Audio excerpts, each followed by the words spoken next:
அனைவருக்கும் வணக்கம். திருநெல்வேலி ஜோதிடர் சொக்கலிங்கம் என்ற யூடியூப் சேனல் வரைக்கும் 1000க்கும் மேற்பட்ட பேர்களுக்குனால பலங்கள் பதிஞ்சிருக்கிறேன். ஸோ என் சேனலை சப்ஸ்கிரைப் பண்ணிட்டு ஹோம் பேஜில் பிவிடிஎஸ்எஸ்ல பார்த்து அந்தந்த பேருக்குடையவங்க உங்கள் பேர்களுக்குனால பலங்கள் தெரிஞ்சுக்கோங்க. குறிப்பாக அந்த திவ்ய நாராயணி அப்படிங்கிற பேருடையவங்க உங்கள் குடும்பத்திலேயோ சொந்தக்காரங்களையோ நட்பு வட்டாரத்தில் இருந்தாங்கன்னா அவங்களுக்கு நம்ம வீடியோ லிங்கை தயவு செஞ்சு ஷேர் பண்ணுங்க. நிறைய நண்பர்கள் ஜோதித்தி மேல் பற்றுக்கொண்டு நிறைய இடங்களில் ஜோதிடம் படிச்சுமே ஒரு ஜாதகத்தை கையில் கொடுத்தா பலன் சொல்ல திணறக்கூடிய ஜோதிட நண்பர்களுக்கும் ஏற்கனவே ஜோதி தொழிலாக பார்த்துக்கிட்டு இருக்கிற ஜோதிட நண்பர்களுக்கும் ஜோதிடப்பிரியார புத்தகங்கள் மக்கள் மத்தியில் நீங்கள் தைரியமாகவும் துல்லியமாகவும் பலன் சொல்ல உதவும். ஜோதிடப்பிரியார புத்தகங்கள் லிஸ்ட்டை பெறப்போகிறாங்க. ஸ்க்ரீனை ஸ்க்ரோல் ஆகக்கூடிய டெலிகிராம் நம்பருக்கு மெசேஜ் பண்ணீங்க அப்படின்னா என்னுடைய புத்தகங்களுடைய லிஸ்ட்டையும் விளக்கங்களையும் தரேன். பார்த்துட்டு தேவையான புத்தகங்கள் வாங்கிக்கிடலாம்.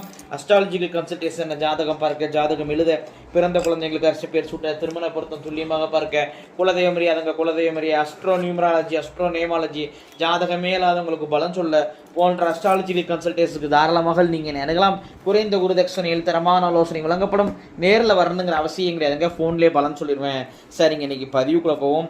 திவ்ய நாராயணி என்ற பேருக்கான 25 வகையான நேமாலஜி பலன்களை பார்ப்போம். ஃபர்ஸ்ட் பாயிண்ட் அழகானவங்களா இருப்பீங்க. ரெண்டாவது பாயிண்ட் அட்ராக்டிவான தோற்றம் உண்டு. மூணாவது பாயிண்ட் எமோஷனல் டைப்பாக இருப்பீங்க. நாலாவது பாயிண்ட் ஒன்று திருமணம் தாமதமாகும், இல்லைன்னா குழந்தை பாக்கியம் தாமதமாகும். அஞ்சாவது பாயிண்ட் அவங்க அப்பா உங்கள் தாத்தாவுக்குலாம் திதி தரப்பணமே சரியாக கொடுத்துருக்க மாட்டார்.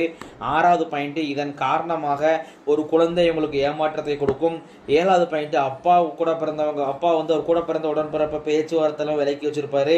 எட்டாவது பாயிண்ட் மேரேஜ் லைஃப்பில் பிரச்சனைகளை சந்திப்பீங்க. ஒன்பதாவது பாயிண்ட் சிரிச்ச முகமாக இருப்பீங்க. பத்தாவது பாயிண்ட் அம்மா சொல் பேச்சு கேட்டு நடப்பீங்க. 11வது பாயிண்ட் அம்மாவுக்கு யூரினரி பிரச்சனையோ அல்லது ஹிரண்யாவோ அல்லது கல்லடைப்பு பிரச்சனைகளோ வரும். 12வது பாயிண்ட் அவ்வளோ சீக்கிரம் ஒருத்தர் பேச்சு நீங்கள் நம்பிடவும் மாட்டீங்க.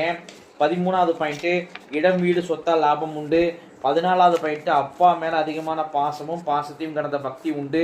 15வது பாயிண்ட்டு ஒரு அம்மனுடைய ஆசீர்வாதம் உங்களுக்கு, குலதெய்வம் போக ஒரு அம்மனுடைய ஆசீர்வாதம் உங்களுக்கு இருக்குதுங்க. 16வது பாயிண்ட் எந்த ஒரு விஷயத்தையும் ஏன் எதுக்குன்னு ஆர்கியூமெண்ட் செய்யக்கூடிய குணம் உண்டு. 17வது பாயிண்ட் ஈகோ குணம் உங்கள்கிட்ட இருக்குங்க. 18வது பாயிண்ட் அழகான கணவர் அமைவார். 19வது பாயிண்ட் கணவருக்கு 2 பேர் இருக்கும், பச்சை பேரன்னு கூப்பிடப்படுறாக இருக்கும். 20வது பாயிண்ட் வயசு வித்தியாசம் உள்ள கணவர் உங்களுக்கு அமைவார். 21வது பாயிண்ட் கணவர் கண்டிஷன் போடுவார். நான் இப்படி தான் இருப்பேன், இப்படி தான் நான் நடந்துக்கிடுவேன் அப்படின்னு கண்டிஷன் போடுவார். 22வது பாயிண்ட் கணவருடன் கருத்து வேறுபாடு உண்டு. 23வது பாயிண்ட் எந்த ஒரு விஷயத்தையும் மற்றவங்க கூட கம்பேர் பண்ணக்கூடிய கம்பேரிசன் குணம் உங்கள்கிட்ட இருக்குங்க. ஸோ அதை கொஞ்சம் குறைச்சிக்கிட்டிங்கன்னா நல்லாயிருக்கும். 24வது பாயிண்ட் காஸ்ட்லியான காரு, காஸ்ட்லியான வீடு உங்களுக்கு அமையும். 25வது பாயிண்ட் உங்களுடைய ஆத்மார்த்தமான தெய்வம், முன் ஜென்மத்தில் நீங்கள் ரொம்ப வேண்டி விரும்பி வழிபட்ட தெய்வம் இந்த ஜென்மத்தை அரபாலிக்கு நிற்கிறது யார் அப்படின்னு கேட்டிங்கன்னா அங்காளம்மன் தாய் தாங்க. இத்துடன் திவ்ய நாராயணி என்ற பேருக்கான 25 வகையான நேமாலஜி பலன்கள் முடிவடைகின்றன. இப்போ பேரை வச்சே 25 பலன் சொல்கிறேன். நாங்கள் ஜாதகத்தை சின்ன அதிகமாகவும் இவ்வளோ துல்லியமாகவும் சொல்வேன் அப்படிங்கிறத யோசிச்சு பாருங்க நண்பர்களே. ஸோ ஒரு முறை அஸ்ட்ராலஜிக்கல் கன்சல்டேஷனுக்கு வாங்க. நன்றி நேயர்களே, நன்றி, வணக்கம்.